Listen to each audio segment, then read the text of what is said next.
Good evening. Lovely to see you. Familiar faces and not so familiar faces. Lovely to see you all. As Joe said, I am Director of WCCP Resettlement Service. We're a community chaplaincy based at Leeds Prison, HMP Leeds. So I'm here to talk to you about life after prison. I'm going to give you some information to try and engage you and encourage you to think about what action you could take or be involved in the future. So I'm going to give you some true life stories. One is happy and one is not so happy, and talk about the challenges faced by men on release. I can see that I think some of you will have more awareness of this than others, so just bear with it as it unfolds. At the end, you'll be put into some workshop rooms to discuss. You'll have a question to answer, and then we'll come back together and debrief. Before I start, if you've got any questions or comments, if you put them in the chat, I'll see them, and I'll sort of dip in and out as it seems appropriate. So first of all, I'll just give you a very quick snapshot of WCCP. We were formed in 2005. We're a faith-based organisation, and we're part of a network of community chaplaincies around the country, all who work in slightly different ways. We're based at HMP Leeds, and we're a very small team of 6 people, 3 resettlement workers, supported by a team of around, in normal times, around 15 volunteers. And we all draw keys so we can go into the prison. We work with prisoners and ex-prisoners. The men we work with often tend to be chaotic, with multiple and complex needs, may have been street homeless, and many have been repeat offenders. So we work with quite a challenging group of people. Through our partnership with Jigsaw Visitors Centre, which is also based at HMP Leeds, we work with the families of prisoners and give them support. We work through the prison gate. Our support is open-ended and holistic, and what that means is that we will support people for as long as they need, and it is holistic. We cover all areas of support, and the majority of the work we do is in the community. So we give a support with a wide range of issues, including around housing, benefits, health, addiction issues, and family issues. And we work very closely we support the work of the probation services and work very closely with them, as well as any other agency involved with a prisoner's resettlement. We also run a counselling service to help people deal with the emotional implications of their situations, and this is for the families of prisoners and for the ex-prisoners themselves. And as I alluded to, we have a volunteer programme, a very vibrant volunteer programme, and in normal times we have around about 15 volunteers that support our work, and we really couldn't do what we do without our band of trusty volunteers. So let's set the scene with some facts and figures and check what you know, and see if you're surprised by some of the things that we're going to uncover. And by the way, you'll notice that I'm talking about men. Men make up 96% of the prison population. And as I said, we at WCCP work with men, so that's what I know really. But women have very similar experiences on release and face the same challenges. However, they face many additional challenges and really warrant a workshop of their own and being focused on in a separate way. So if you walk through the prison, you will encounter a whole world in there. Men from a range of backgrounds, each one has their own unique story, and I really want to emphasize that before we go any further. At WCCP, we're very aware that each of the men we work with has a unique blend of life experience, and that it's not helpful to generalize or make assumptions. However, that said, in order to paint a bit of a picture, we're going to start off by generalizing for just a little while. So I'm going to give you a quick fire quiz, and I want you to write your answers in the chat feature, which I hope you all feel quite familiar with using. And this is an experiment, so let's just see how it goes. All the information from this quiz comes from this document, which is called the Bromley. Can you see that? Yes, the Bromley Briefings. This is a document that two of these documents are produced every year, and it's produced by the Prison Reform Trust. It's a really, really useful source of information if you're interested in prison system, prison, anything to do with prison, criminal justice, statistics. It's very useful. So you can find that online if your appetite is whetted by this. Okay, social characteristics generally of prisoners taken from the Bromley Briefings.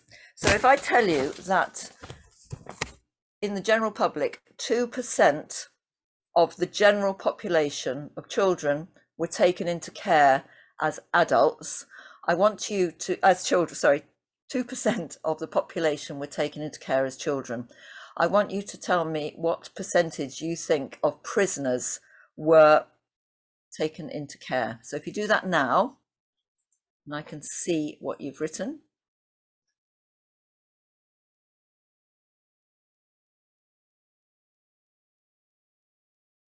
Okay, we've got a few answers. This is as quick as it's going to be. So actually, we've no cheating. Matt's just put that link to the Bromley Briefings on. Thanks, Matt. That's really helpful.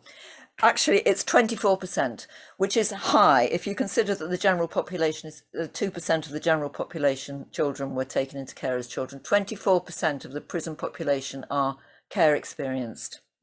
That's a start. 20% of children in the general population experienced abuse as a child. What do you think it is in the prison population?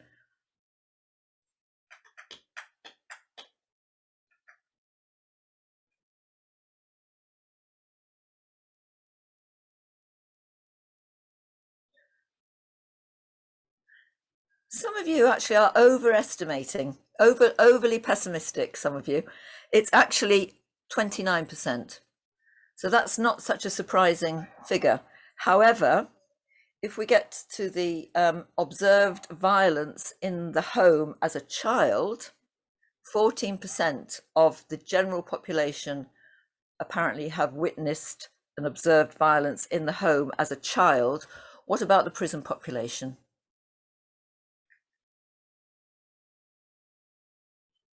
Could you say that again, please, Jane? Sorry. So it was observed violence in the home as a child.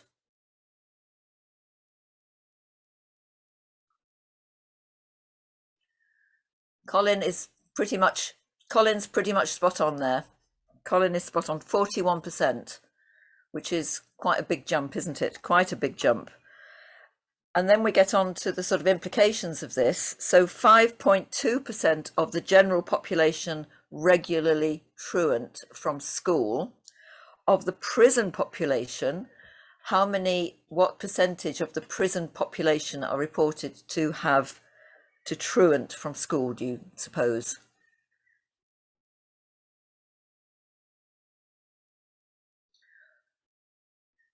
It's Matt is pretty close. So it's a massive 59%. 59%. And then we get on to expelled from school or excluded. 1% in 2005, 1% of children in the general population were permanently excluded from school. 1%. How do you think that equates to the prison population?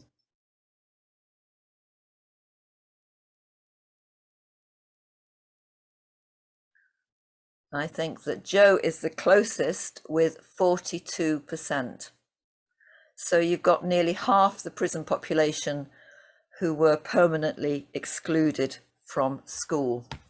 So does this start to paint a picture of the sort of difficulties that children becoming adults are facing? Then we get on to health, mental health. In the general population, 15% of the general population are identified as suffering from both anxiety and depression. What do you think it is in the prison population?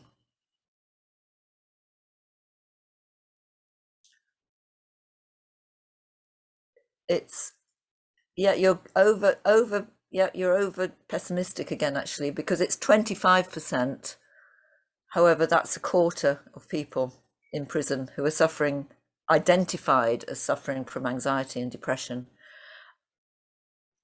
And how about psychosis, which is in some ways a more severe illness and can be quite dangerous in some people?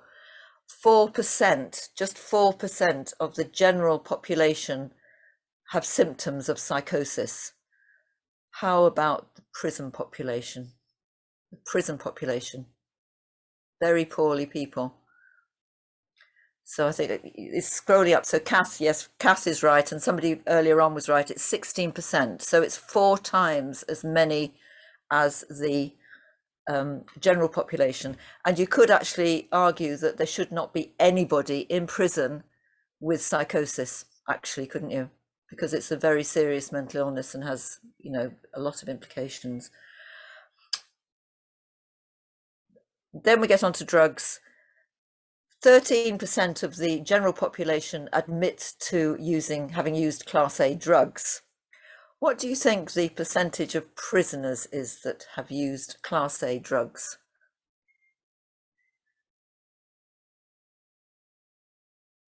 It's, yep. Pat is just about on the button with 64%. So you've had that sort of awful childhood and you suffered from probably anxiety, depression, psychosis, self-medicate with Class A drugs. That's my interpretation of it. And now I'll just carry on with a few more stats. So the current prison population is 77,976. That was in January 2021. Nearly 78,000 people in prison in this country.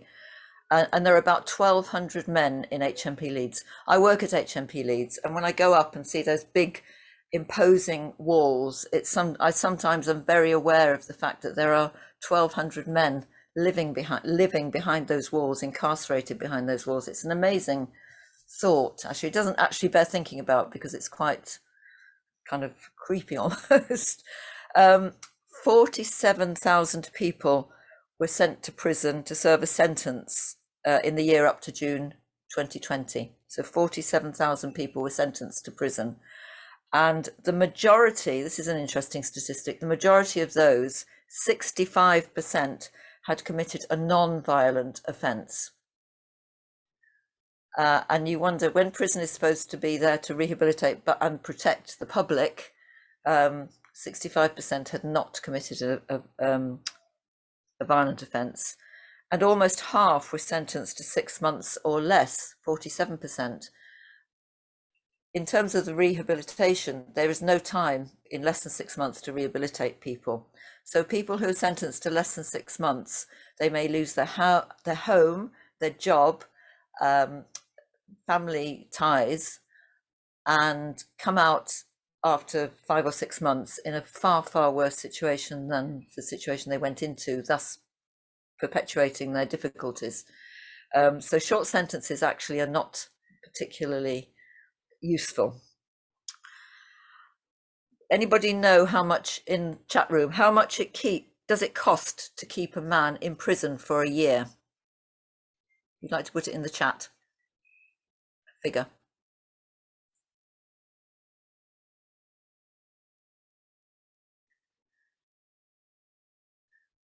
Yep. We've got 45k, Kath. Well done, Kath. Well done, Kath. It is actually, it's cost 65,000 in the first year, and that includes the cost to imprison, with police, court costs, and all the other costs involved. For the first year, it's £65,000, which is an awful lot of money, and a further £42,000 for each year they spend incarcerated.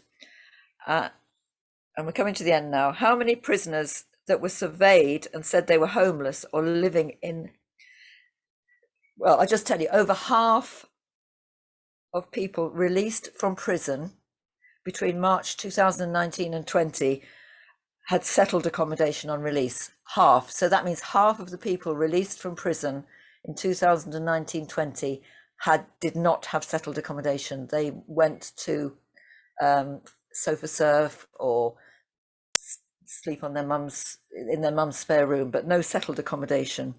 And more than 1 in 6 of people released during that year, 17%, were homeless or sleeping rough.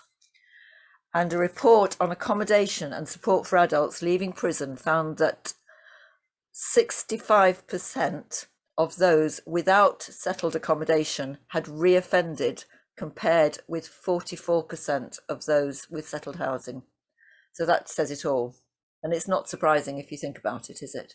That if you haven't got a solid base, your life is not going to start falling into place and settling. And this is the final statistic. According to national figures, 48% of adults are reconvicted to prison within 1 year of being released. And for those serving sentences of less than 12 months, this increases to 63%. And that refers back to what I was saying about short sentences. People don't get a chance to be rehabilitated if they're on short sentences. For those who have served 11 or more custodial sentences, the rate of reoffending is 69%. Shocking, isn't it? If you think about the cost, just a cost from a cost point of view, it's shocking, but also from a personal, from people's personal lives. The reoffending rate for HMP Leeds is around 60%. And from a WCCP point of view, our monitoring shows that only 29% of the men that we have supported will be back in prison 1 year from release. So that's an indication that giving sort of a good level of support can really help people not to reoffend. Okay, anybody got any questions or comments at this point?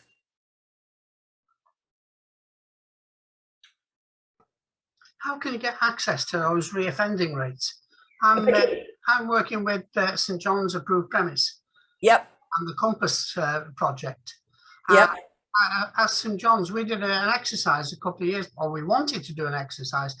We think we improve we help not reoffend, but there's no way we can get hold of figures to show that. Right, yes, it's tricky. I mean, I'm lucky I can check it because we have a prison computer in our office. So I can check the location of prisoners as to whether they're, and I always talk about reconviction to prison. So I can check whether the men that we've worked with, I can check them on the prison computer and see whether they're back in prison or not. And that's how I check the reoffending rate. There are different ways of the reconviction to prison rate. If you want to check reoffending, you have to kind of go through the police routes. So it's not straightforward, but yeah, it's tricky. But I'm sure that Compass has improved the reconviction rate, Colin, because I know it's a very good project. Okay, I'm going to talk. I hope so. There's a lot of effort goes into it. I know. Yes, I know. I mean, I know. Yeah, I know about it. It's good. It's very good. Okay, we're going to now think about life after prison, and we're going to start with the day of release. What happens to people on the first day they come out? Prisoners due to be released are taken down to a large holding area cell and wait to be taken to collect their belongings they were arrested with, their clothes and so on. They will be able to take any medication that was prescribed in prison, and will be given a prescription for methadone or Subutex, their opioid substitute, if they were prescribed this in prison due to addiction on arrest. And I'll just interject here by saying, when I went to WCCP 11 or 12 years ago, I was not aware that people were continued to be medicated for their addiction issues while they were in prison, but in fact they are. So they will continue to receive methadone or Subutex in prison to they're not actually helped to overcome their addiction if they don't want to be. They can if they want to be. They will be given their probation license, some cash, and possibly a travel warrant. At any time from 8:30 onwards, they can be seen exiting the huge prison gates, often with their clothes in a black plastic bag slung over their shoulders. They're often quite exuberant, especially if it's a nice sunny day, and I don't blame them. There are usually a few cars waiting and all sorts of folks there to pick them up, their loved ones and their friends. If a WCCP service user is due to be released, one of my team will be there waiting, ready to bring him down to the office. He'll have any money that he's earned through his work in prison or money transferred into his prison account by loved ones, plus his £46 prison grant. This money will have to last him until he received his first benefit payment or wage, if he's lucky enough to walk back into a job. His first day is busy. In normal circumstances, he must see his probation officer. Every single man leaving prison, no matter what crime they've committed, will be under probation supervision for at least a year and need to check in regularly with probation. He needs to make a claim for universal credit. This happens online nowadays. If he has a prescription, he'll need to collect his drug substitute medication from the chemist. He'll need to register with a doctor as soon as possible so that he can have continuity of medication. And this is especially important if he is receiving medication for his mental ill health or for obviously a critical condition that he might be suffering. In an ideal world, he will have some form of accommodation to go to. This may be a probation hostel like St John's, which Colin's involved with, if it's a higher risk offender, or he may be lucky enough to go back to a family home or to some accommodation that has been arranged for him before release. Unfortunately, there are cases where, when for a range of reasons, accommodation has not been sorted and the man comes out with nowhere to go and, in effect, street homeless. In this case, he needs to go to his local authority housing office and present himself as homeless. The local authority then have to decide whether they have a duty of care to house the man, and if they do, will provide some accommodation for them. And this may be in Leeds, maybe St George's Crypt or a B&B. If we are supporting the man and he needs it, we will accompany him on his first day back in the community and always keep in touch very closely in the first few days. I'm going to talk about the barriers and challenges that men face a bit later, and you've already had some indication of what they are from what I've said and the facts and figures. But first, let me tell you a couple of true stories. And as I said earlier, one is a fairly happy and one is a bit sad. So just be brace yourselves. So the first one takes us back to 2018. Kat, one of our resettlement workers, is waiting at the prison gate for a man to be released. Quite a common occurrence, except that it's Friday, the 22nd of December, and this man is a wheelchair user. Eventually, he's wheeled out, not by a prison officer concerned as to where this man is going a few days before Christmas, but by a fellow prisoner who is also being released. A duty probation officer is there outside the prison to complete his license and other paperwork. This is done on the street outside the main prison gate due to the accessibility issues of the wheelchair. So Mr. Smith, Bob, we'll call him, is an amputee, having lost his left leg below the knee. He also has a heart condition and has had strokes, a heart attack and heart surgery to replace a valve and insert stents. Accommodation had been arranged for him prior to release. However, Kat had discovered when checking the location that this was a second floor flat with a very steep external staircase. Bob would not have been able to access it. Bob was street homeless. As it was the Friday before Christmas, most agencies were due to close at lunchtime. This meant that time was of the essence. Nothing had been put in place prior to leaving custody for him with adult social care in spite of his disabilities. As you can imagine, he was very anxious, thinking he would be left on the streets to fend for himself over Christmas. We reassured Bob that we would do everything we possibly could to ensure that this would not happen. However, we could not promise that this was not a possibility. Kat heaved his wheelchair into the back of her car and took Bob to Bradford Housing Options, the homelessness office. At Bradford Housing Options, Kat told the people that Bob was a prison leaver who was there to make a homeless presentation. After a 90-minute wait, an advisor said that Bob may have made himself intentionally homeless by committing a crime and going into custody. And this used to happen a lot. I have to say, since then, legislation has slightly changed, so we can really challenge if they do that, but this used to happen a lot. This would mean that the council had no obligation to house him. Kat argued his case, and they agreed to offer Bob short-term temporary accommodation, but would send his case for review on a longer commitment. So we sorted out that they were going to accommodate him. And so the outcome of this was that they would accommodate him over the festive period in a B&B in Leeds. So both Kat and Bob left Bradford, headed back to Leeds, checked into the B&B, and then went to the WCCP office. They called the Department of Work and Pensions and to start the claims for ESA, which is Employment and Support Allowance, and PIP, Personal Independence Payments. And because remember, he'd come out of prison with just £46. These claims were completed by Kat once Bob had given his permission for her to act on his behalf.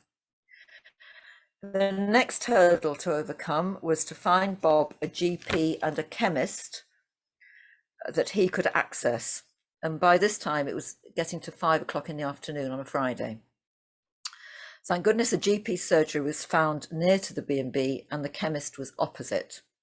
Firstly, Bob and Kat went to the GP, started the registration as a temporary patient, and once this was completed, they went to the chemist and handed in Bob's bridging prescription for methadone given by the drug and alcohol team on release from custody.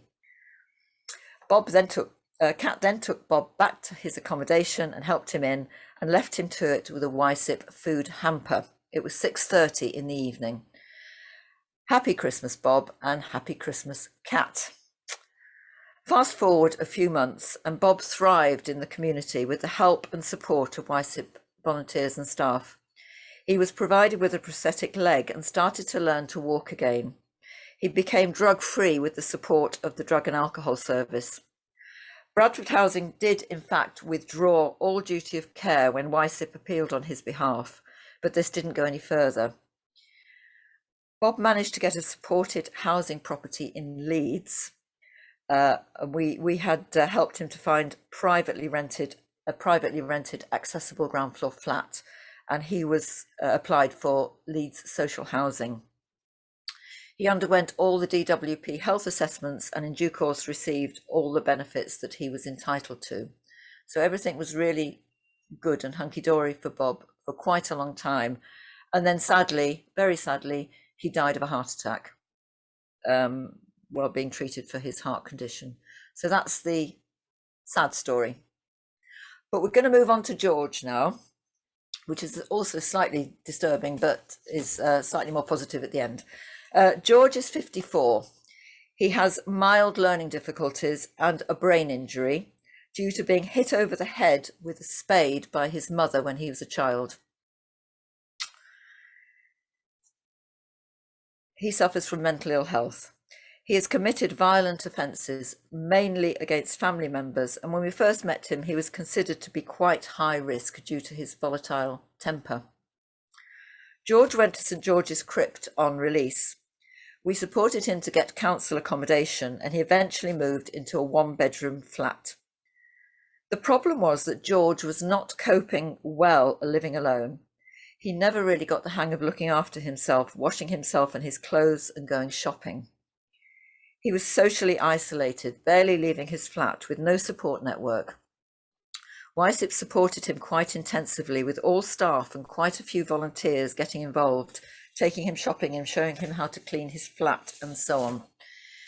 We couldn't continue to support George at this level, and it was obvious that he needed long-term ongoing care.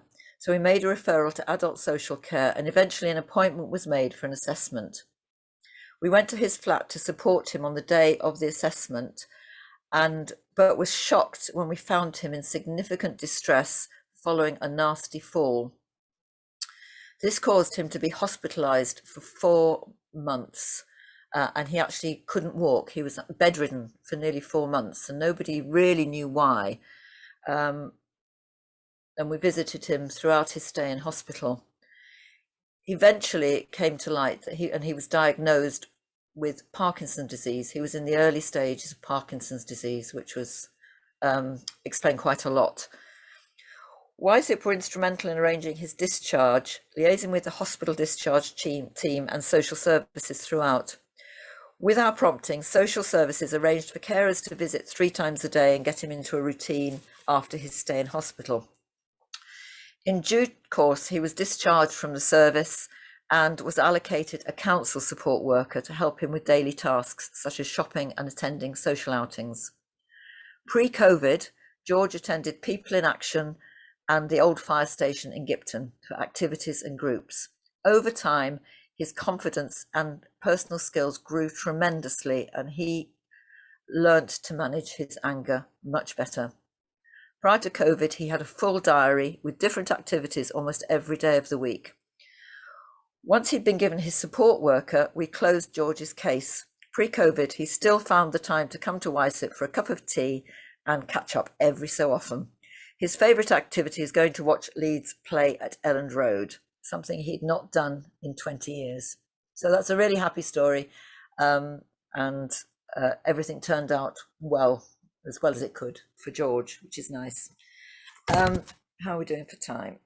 Okay, I'm going to crack on with this next section, so you've got time for the workshop part, and it's going to be quite a small workshop, I think, maybe just a couple of groups to just generally discuss the topics. I hope that you've gleaned from all that I've said what the barriers and challenges that men face on release from prison. If we'd had more time, I would have made this a general discussion, but because time is now passing faster than I thought it will, I'll just go through the main barriers and challenges that we see. And there's one overarching barrier or challenge that people have to face, and that is discrimination. People leaving prison face prejudice because they've been in prison. In a way it's an overarching issue, as it affects all areas of people's lives and stops them moving forward positively. Research shows that for people to be fully rehabilitated, they need to have amended their self-image so that they no longer think of themselves as an offender, a criminal, a burglar, or an addict, but as a positive member of society. And this is really important, alongside all the practical support. This is a very, very important element of rehabilitation and resettlement for people. When we get onto the practical aspects, I don't think you're going to be surprised if I say that accommodation and housing is the main massive issue that we have to face with the men that we support, and generally with men coming out of prison. As I said earlier, 50% of people coming out of prison are not coming out to settled accommodation. It's massive. There is simply not enough suitable accommodation for people coming out of prison. And unfortunately, where it is available, it's often very poor quality. And remember what I said earlier about reoffending and homelessness. People do leave prison and end up sleeping on the streets. This is a reality. In fact, 2 weeks ago, we had a man who'd lived on the street, had stayed on the streets over a weekend because his accommodation had fallen through on the Friday, and we picked him up on the Monday. It's a reality, and it's not good. There are other subtler issues. Once a person finds accommodation, they may have no furniture or white goods and end up living in an empty flat, and this does happen, without help from external sources. And they can feel isolated, like George, especially if they've had many prison sentences and are used to the hustle and bustle of prison life. And sometimes actually living on the street is preferable because there is a community there that people relate to. And again, that's quite surprising and shocking, I suppose. Health issues, particularly mental health issues and disabilities, are a massive barrier, partly because of the discrimination that I mentioned earlier. Men who've been in and out of prison will probably, like Bob, have no GP or dentist and often encounter discrimination when they're trying to register. Many people have mental health issues when they're released. There's usually no continuity of care, and they have to go back to square one by going to a GP who may or may not be willing to give a repeat prescription for medication. And if you're thinking about psychotic illness, this is quite serious, actually. As often as not, the doctor will insist on referring to secondary mental health care, meaning that people may be left, as I said, without medication. Very distressing for people and potentially dangerous from those suffering from more serious psychotic illnesses. Goes without saying that it is crucial for people to have money, have resources when they come out. And unfortunately, this isn't always the case. I won't go into all the details here, but there are many possible glitches that can prevent people from receiving the benefits that they're entitled to if they're not lucky enough to go back into a job. The fact that people have to apply online is a barrier in itself. You need some computer literacy and access to a PC. And if you have, you must remember your DWP password. Who can remember their passwords? And if you've been in prison for a couple of years, could you remember that password? Because I certainly couldn't. Work and filling your time is another challenge and for people. People need things to do with their time, ideally work. However, a lot of people are far from being work ready. Think back to our quiz. Even if they're not work ready, they need positive activities where they can develop healthy interactions with others. And finally, relationships. And this is obviously a very, very complex area. A supportive family and friendship group can be just what a person needs to help them get themselves on track. So good relationships can be a key factor in successful rehabilitation. Conversely, dysfunctional families with histories of addiction and or offending will not be helpful for people wanting to change their lives, nor will it be helpful for people to drift back to their old peer groups.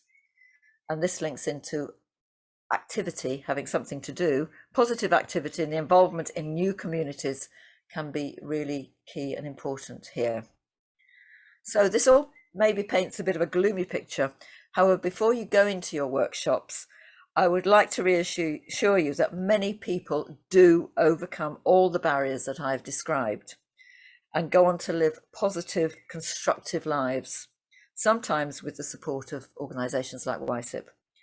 I really do admire so many of the men that we encounter in the way that they cope with the adversities that sometimes they're brought on themselves, but often as not, life has thrown at them.